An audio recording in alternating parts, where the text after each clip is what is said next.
Well, hello everyone, and welcome to the PCOS newsletter and podcast. Today I'm joined by Caroline. Hi, Caroline. Hi. So Caroline here works for the Ultrahuman team, who has just recently acquired the biohealth tech company that does the OvuSense product. And the reason why I really want to talk to you, Caroline, is I think because we need to understand the tools available for us to find our ovulation, and specifically in PCOS, because it's harder. We need to work a bit harder to find it. And you have an incredible story about conceiving that we're going to go into it. But I really wanted to bring that to life. So thank you so much for joining me. Would you want to introduce yourself just very quickly? Yeah, thank you for having me. So I'm Caroline. I am the Operations and Customer Relations Manager for the Women's Health section at Ultrahuman. So I've been in my role now for 9 years, previously with obviously with Via Health Tech. Yeah, I guess that's it really. I've got 2 children, 2 OvuSense babies. I love that. My fertility journey spanned a total of 10 years. So I've known 10 years in total. So I've known that I had PCOS since 2013. How did you get diagnosed, and was it a long process? How did that go? It certainly felt like it. So I got married in 2011 and I stopped taking the pill as soon as we'd got married, with the intention of having a baby within the next year after the wedding.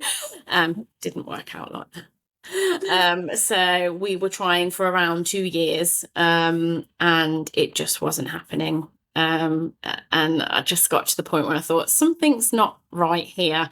I tried the ovulation tester kits, the calendar method, all the other monitors that you can buy. I'd basically tried all of it, and I was never getting a peak reading on any of those sticks or anything like that. So I thought, feels a bit off. So I went to my GP, who referred me to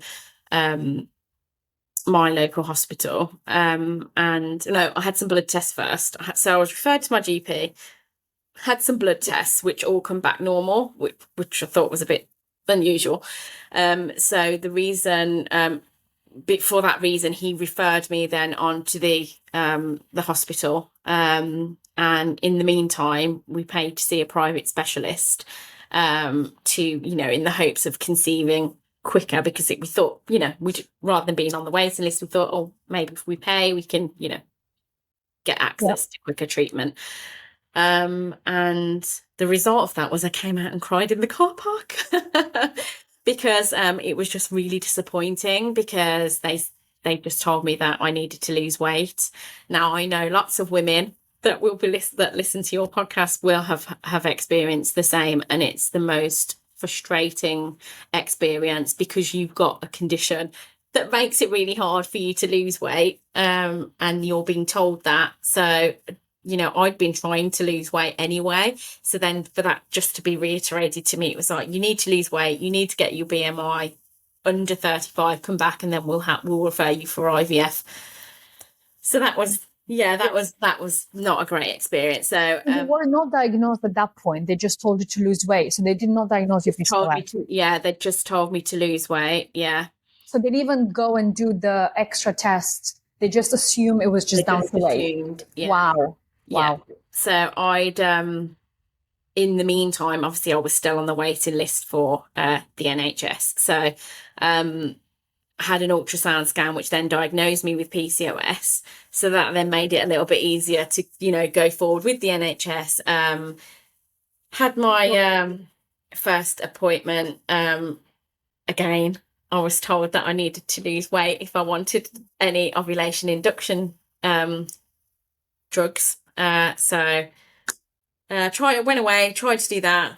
In the meantime, I went to the baby show with my best friend, who was pregnant at the time. It was one of the hardest things that I've ever done. But, trying to be a good best friend, that's what I did. I went along, and OvuSense happened to be exhibiting at the baby show. And I thought, this is the only thing here that's applicable to me. So I went along and had a chat to them. And I entered a competition to win an OvuSense monitor. And so at the time, it was like a standalone monitor that you used to just place the sensor in, rather than the phone and app the app and sensor that it is now. And I won. So I know. I guess now thinking back, it was kind of like fate, really. It was meant to happen. It was meant That's what I'm thinking. I'm thinking this is like destiny. Like there was a destined moment. Yeah. Okay. So I started using it, and it told me, I couldn't believe it. It told me that, because obviously on the sticks and everything, I was never getting the peak reading. So I thought, oh, I'm not ovulating. It told me that I was ovulating just really late in my cycle. So for me, my cycles were, I think at the time they were 35 days. And I was ovulating on day 27.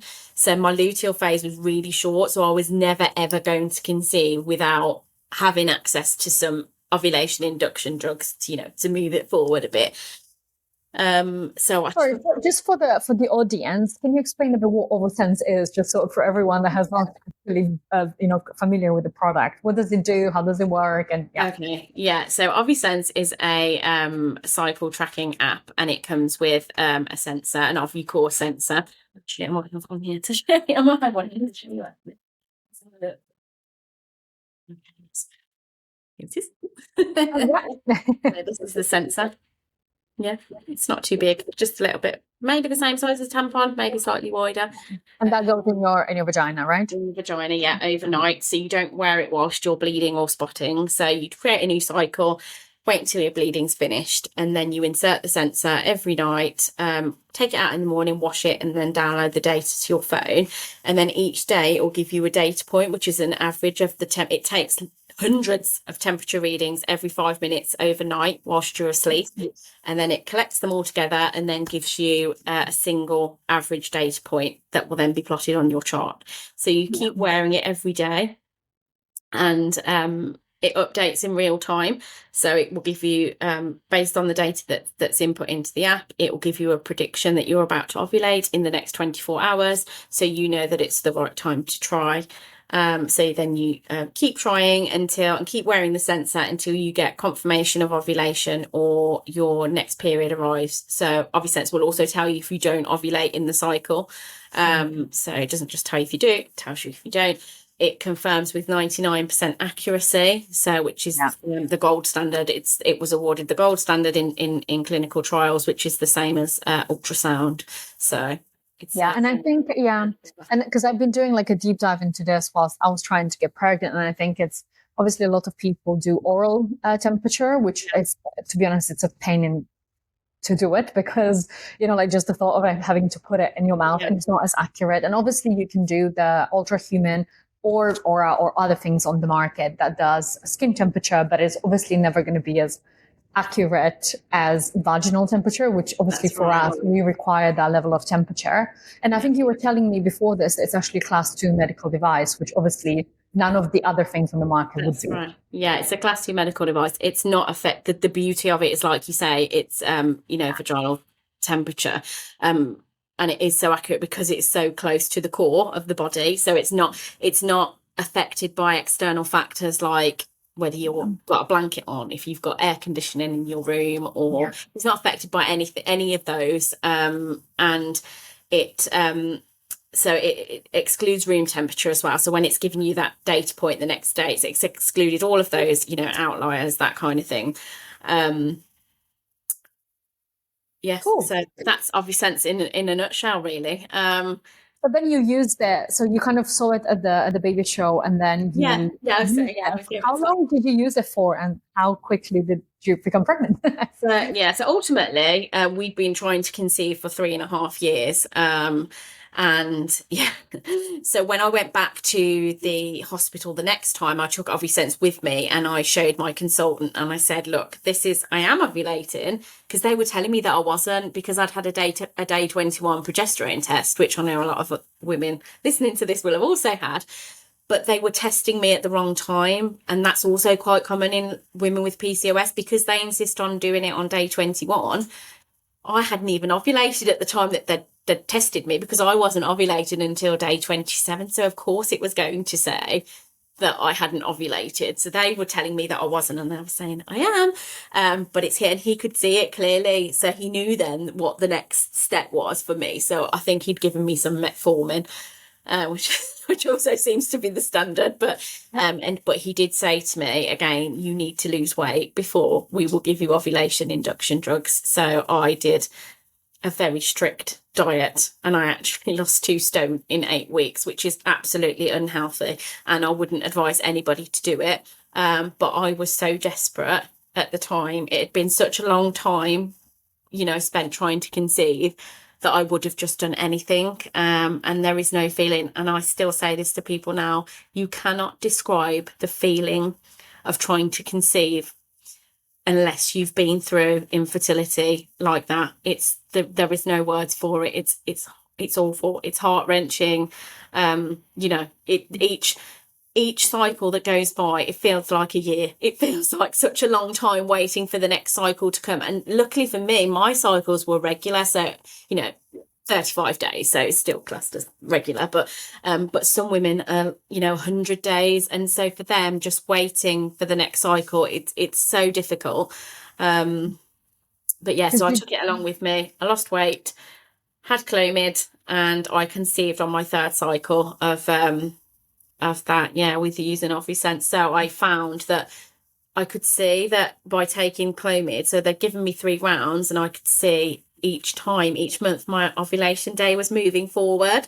So by the time I'd got to the 3rd cycle, I'd gone from day 27 to day 15. So it was almost like right in the middle of the cycle. And that was the cycle I conceived on. And my daughter is 10 this month. So oh my God.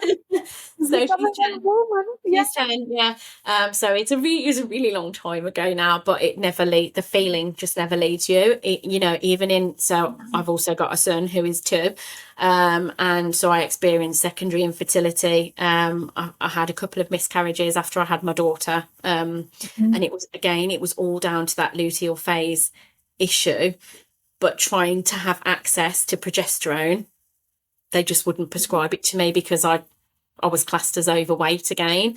So it was back to that whole issue of, we'll help you, but you need to lose weight.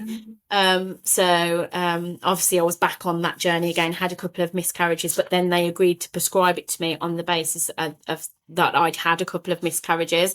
And I think that guidance has actually changed now. I don't think you need to have had a certain number of miscarriages before they will give you progesterone assistance. But obviously over time that wasn't around then, so I was still trying to lose weight loss jabs, all sorts, to try and get access to that medication again that I needed. So my son, I eventually got pregnant, and my son is now 2. So but that is that's the end of the infertility journey for me, because I remember when my son was born, I turned to my husband and I said, that's it now. Mission complete. That's it. I can't go through it anymore. It wasn't the pregnancies. It wasn't anything like that. It was the sheer mental load of trying to conceive with PCOS. It was just felt like I couldn't do it anymore. So now for me, in terms of how it is for PCOS, I'm trying to manage my PCOS now for me. Not for the infertility side of it anymore. I just need to focus on being able to manage it for myself, and the other symptoms that it comes with, like coming off the pill. I was on the pill since I was 13 because I had heavy periods, but that it was never investigated then. So obviously I would have had PCOS back then, but they just we'll just put her on the pill. So that's why it took so long for me to discover that I had PCOS, because it was being suppressed by the pill. So like excess body hair, like my hair is super thin, thinning hair. So excess hair, thinning hair, the weight gain, the mood, all those kinds of things that come with PCOS. I'm trying to just manage those for myself now. No infertility alongside it. Yeah, and I think exactly. I think when you're trying, you can't manage PCOS whilst you're trying to conceive in a way that you would do, because it takes so much long-term, dietary and behavior and exercise. Like like if you just want to, especially after you've tried for 3.5 years, I'm sure that your goal was like, I just want to have a baby, That was exactly it. Yeah. Yeah. And I think the sad part about this is how late you discovered and got diagnosed with PCOS. And I think that's the story of a lot of women. They don't know they have it because they've been on the pill. And once they come off it, I think there is this expectation also to just like bounce back and just have a baby, which is no longer true, right? Like a lot of people are struggling. Yeah. And the fact that your infertility was also put down to weight only, and no one even thought of thinking, oh, actually, maybe she might have something else. It just shows how much weight stigma we have in this society. It's actually, for me, it's disgusting. It doesn't the word I would use. No, I absolutely agree. And it's just not, it's not even on the infertility side of it. It's everything, the weight, for example, with the GLP-1s, there was a parliamentary group recently that had some recommendations into, women with PCOS should have access to GLP-1s to manage their symptoms, etc. But for me, that's something I'd investigated, and they wouldn't prescribe it to me because I'm not type 2 diabetic. And this whole host of other symptoms. So if you want it, you have to have it, you have to pay for it privately, which is fine if you have the funds to do that, but not everybody does. And it's, it's shaming the people that can't afford to do that, but yet want to manage their own health. It's difficult. Yeah. It is very difficult. So just very quickly on your story, because I think it's fascinating. So essentially the reason why you were struggling is because first and foremost, you couldn't pinpoint when you were ovulating because none of the other methods kind of worked for you to know. And then obviously OvuSense showed you when you're ovulating. But then I guess ovulating so late in your cycle also created problems for your second pregnancy because the luteal phase was too short in order to maintain the pregnancy, right? Yeah. And it was again going back to that being able to access ovulation induction drugs that just made it difficult again, because I was then considered as obviously overweight. So in between having my daughter and my son trying to conceive, I'd obviously put back on the weight that I'd lost to get them the first time, due to just not being able to manage the PCOS properly. And, women with PCOS will know about, especially insulin resistant versions, it's hard. It gives you the sugar cravings and you just want to binge sometimes, and it's just not, it's really, really hard to manage. That's what I found as a person, and it just I feel like it takes over my whole life sometimes, because you kind of feel like you can't live a normal life because you're constantly and just self-confidence, self-esteem, it just makes me feel a bit rubbish sometimes because I don't look maybe the way I would want to look. And I just kind of blame PCOS for everything, I guess. Infertility, weight, it gets it all. But there isn't enough talk about PCOS. And there absolutely needs to be more. So people realise that it isn't just cysts on your ovaries, that there's so much more that comes with it. And women certainly do need support to manage it. Yeah, and I think the weight piece is, I think there's a lot that we can do this day in adolescence, right? And so for example, I attribute my PCOS specifically because when I grew up, I had access to immense amounts of sweets that my grandmother, bless her, in her best intention, did not have the education or the knowledge to stop me from that. I would say that's not as it's not scientifically proven that eating a lot of sweets in your teenage years might lead to PCOS, because that would be a very complicated way of researching. But that is my main hypothesis around it, is that in the years where I was developing my reproductive system and my ovaries were evolving, and they were already a bit more sensitive to insulin, I gave it so much insulin that I think it just went out of it. However, if I would have been first and foremost nutrition good whilst I was, an adolescent, but also knowing you have PCOS much earlier, I think allows you to potentially have more lifestyle changes early on, which might be a bit easier than later down the life, right? And potentially manage it a bit better. But the insulin resistance makes you more hungry, makes you put on weight much more quicker. So it cannot be put down to habits and willpower, because there's much more physiological things at play. And I hope that we're moving away from it. However, the GLP-1 thing, I'm worried that actually we're not, because it's going to be harder to, like, it's going to be even more shame around it, essentially. Yeah, absolutely. Yeah. I think for me, I'm more conscious, particularly having a daughter, because I don't know anybody in my family that has PCOS, so I don't know if it was something that's passed on genetically, or so I am certainly more conscious of, making sure she has a healthy diet and all of that, just to but I think you're right in what you're saying about having more access to sweets. I think it was like less known then, maybe when we were children. Like for me, like it was the same kind of thing, like you would go to your grandma's and there would be a sweet tin and you could just go and just have whatever you want. It's okay, don't worry. Like, there was not that I would stop my daughter from eating sweets or anything like that. It's not, but I think, it is helpful if you can help them to manage their lifestyle as they are growing up. It's particularly with exercise and things like that, because if it is to be that she does have PCOS, those, managing her diet and exercise will be tools that she needs to manage her PCOS if she has it in the future. So I think you're right about learning sooner is good. Yeah, exactly. And I think now to kind of put it a bit on a positive note, I do think that you having PCOS will offer her a better shot at life, if you know what I mean. And that's how I see it now, because I'm pregnant with a girl and I do have worries that, she will get it. And scientifically speaking, it's very likely that she will, or she has. Yeah. Just because the main hypothesis is that it actually starts in the uterus.